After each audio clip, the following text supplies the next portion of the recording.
எதற்காக இயேசு வருகிறார்? நம்ம மொத்தமாக பொதுவாக பேசுகிறோம், சபையை சேர்க்க வருகிறார், சபையை சேர்க்க வருகிறார்.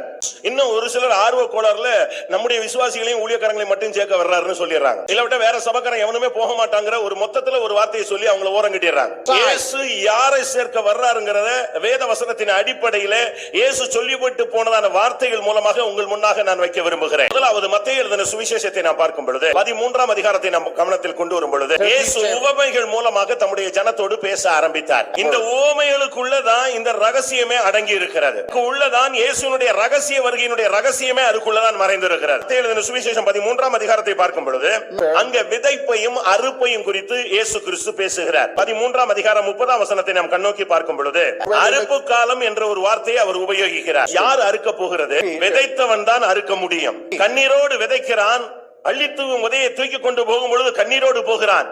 ஆனால் அறுக்கும் பொழுது அவன் கெம்பீரத்தோடு அறுக்கிறான் என்று வேதம் சொல்லுகிறது. ஒரு மனுஷன் எதை விதைத்தானோ அதைத்தான் அறுப்பான் என்று வேதம் சொல்லுகிறது. இயேசு கிறிஸ்துவினுடைய வருகையினுடைய முதல் தன்மை நான் உங்களுக்கு சொல்லுகிறேன். யாருக்காக அவர் வருகிறார்? நீங்களும் நானும் அந்த அனுபவத்தில் இருக்கிறோமா என்பதை பரிசீலிக்க வேண்டிய நேரம் இதுதான். அவர் அறுக்க வருகிறார். அந்த அறுப்புக்கு முன்பாக அவர் ஒரு காரியத்தை செய்கிறார். அதிலே 2 சம்பவங்கள் நடக்கிறது.